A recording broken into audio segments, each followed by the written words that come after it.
Hello, all you beautiful and fantastic motherfuckers, you. You know what I'm saying? Alright, so I may be in a better mood right now. My boy Hawk came over and, hit me up with that good, So, we're just kind of ripping a little on that. So my story for the reason why this is part 2, or that there is 2 parts. God damn it! God fucking shit! My container doesn't fit in my drawer, so now I gotta have it.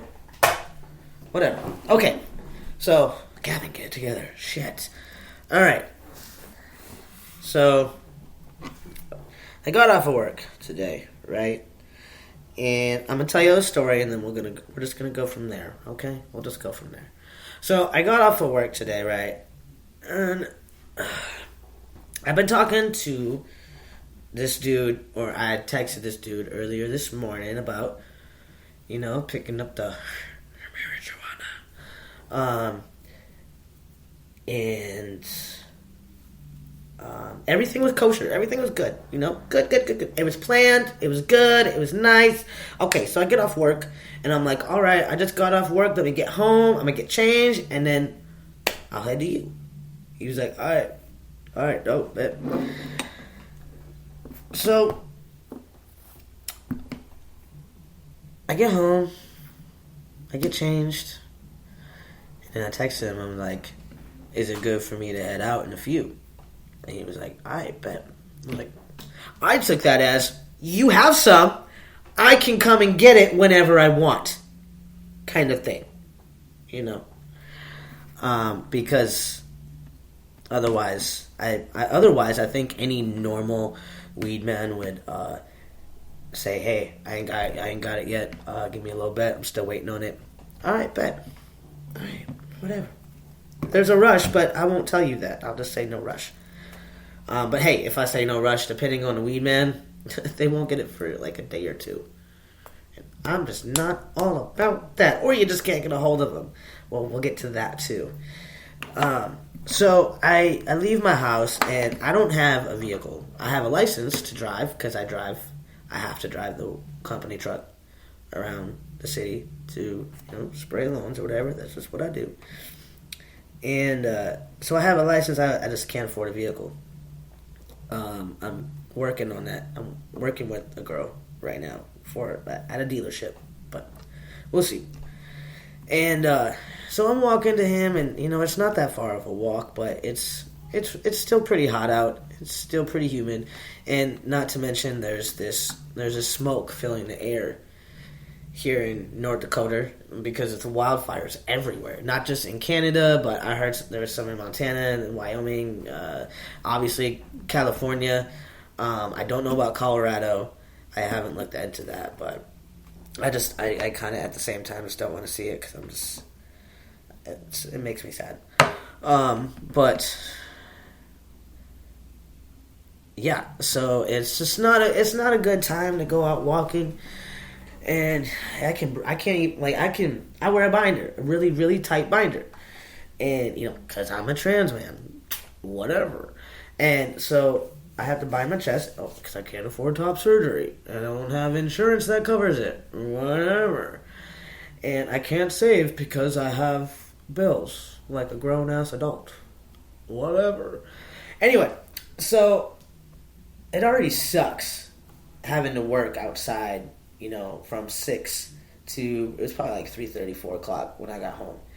So from 6 to 4, I'm outside, because I walk home also. And so I walk to work. I walk to work at 6, right? Get to the shop at 6:30, and then walk from the shop at 3:30 back home to 4, and then change real quick. So from 4:15 to 4:45, I walked to Dude's house, and and in between all of this, I have to spray lawns. So I'm literally walking with a hose, spraying this fertilizer or the weed control, whatever, So I'm walking the lawn. I'm literally walking all damn day. I have literally walked this entire fucking day. And so I'm there, and I'm like, hey, can you tell me what your house right quick is? And he was like, I don't have it. I'm still waiting. And I'm like, what? Wait.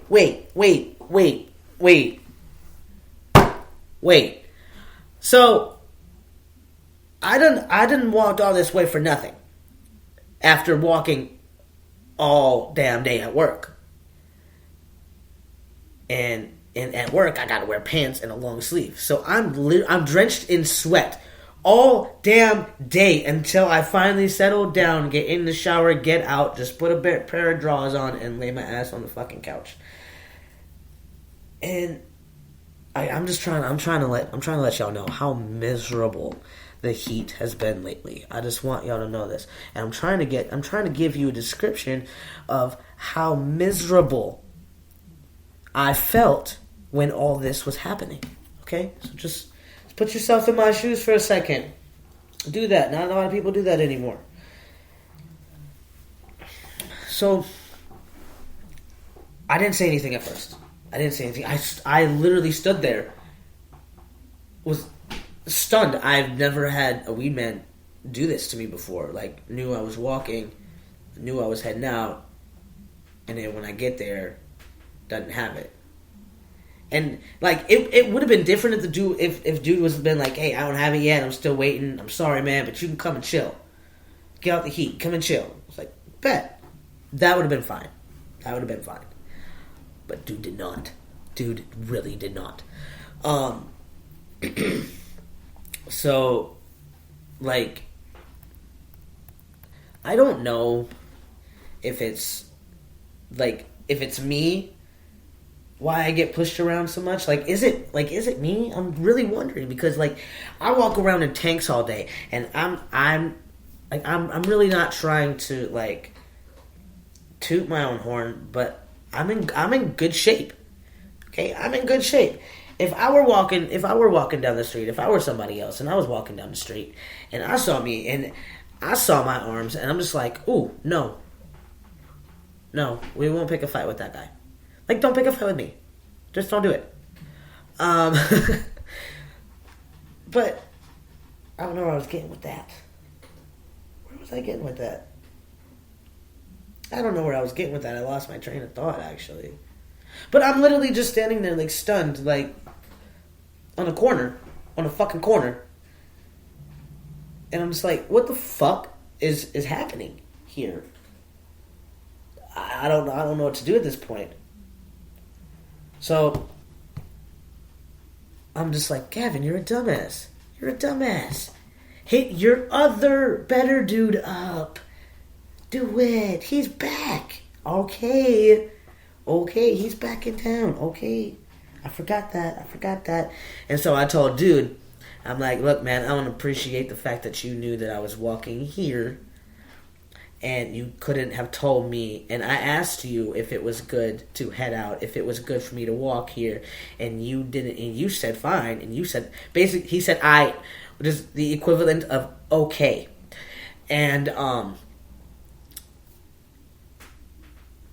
but he didn't even say that he didn't have it. And I'll text him, I was like, I do not appreciate you not telling me. You knew I was walking to you, and you didn't even have the decency to tell me, hey, I'm still waiting. Wait to leave until I get it. Like, that's all you had to do. But you don't care that much, because it doesn't affect him. So why should he care? Why should a human being have the common courtesy to care? Why? I don't understand. I don't know. You tell me. I was brought up. Now I may not have, have had the best role models in the world. I may have not had the best parenting styles brought on to me, but I know that my mama and my dad, both my mom and my pops, told me, they always instilled in me to be polite and to have manners. And those are shown through your actions sometimes also. But now that's lost. Now that is lost. It's completely lost. And so, like, if I would have, so my other boy came over. That's why I'm so calm right now about the situation. I actually told him to lose my number. I told dude to lose my number, and I'll do the same. I'll lose his number. And tell me this, people. Tell me this out there. How many people do you think would tell the weed man to lose their number? And you'll do the same. How many of you would fire your weed man? I basically fired him. How many? And you know what the thing was? Is that he wasn't even my weed man. Okay? This was last resort. He was the last resort, basically. He had really good stuff, you know. But, like, I'm not. You ain't gonna make me out to be a fool. No, sir, no, ma'am, and everyone in between, no. Like, you will not do that shit. Like, I don't do that to you. Why would you do that to me? It's kind of like, it's that golden rule. We come back to that golden rule. Treat others how you want to be treated. But no one acts on it. No one, what's the word? Yeah, acts on it. Everyone says it, but they don't want to do it. It's too much work. It's too much effort. You know what? I'll admit, it is a lot of effort. It's a lot of work to be kind and nice all the time. And you can't do it all the time because you have feelings too. But you have to at least try. You go through your whole life being a miserable bitch. Why? Why are you so miserable? Maybe if you got down to the part why you're miserable, maybe things will start changing. Maybe things will start looking up. If you realize, hey, I'm miserable because I'm alone. No, that's not a good one. That's not a good one because you should learn to love to be alone. You should learn to love to be alone. Wow. That was a mouthful. I try my hardest, and I know that sometimes it may not seem like it to those who do know me, because I do take some things out on certain people. If you notice, I don't take things out on people that I'm really not close to. Because when I'm close to someone, I am trusting that they'll know it's not personal. It's not personal. It may seem personal when you're reading it through a text. It may seem very, very, very personal, but I assure you it is not personal. It's just, I got stuff going on too, just like all y'all do also. You know, and I think we lose sight of that. I think everyone becomes so self-centered. Not so much selfish, but self-centered. Because even the selfless person can be self-centered. You know, you can give everything away, but still only think about yourself in the important aspects. And everyone just kind of loses sight of all that. Everyone loses sight of the golden rule and acting it out, and not being a hypocrite. You want others to follow the golden rule, but you don't want to do it. You're a hypocrite. Stop being a hypocrite. You know, like, I wish people would just maybe get out of their heads a little bit and see the world and actually see other people and actually listen to other people for once in their fucking miserable, pathetic lives. Because you know more than half of this world is miserable and fucking pathetic. You know it. You know it. I'm not saying you or me, but there's people out there who are miserable and pathetic. Alright, guys. Thank you so very much for letting me talk again. I appreciate it. I love all y'all who listen. Thank you. Doodles.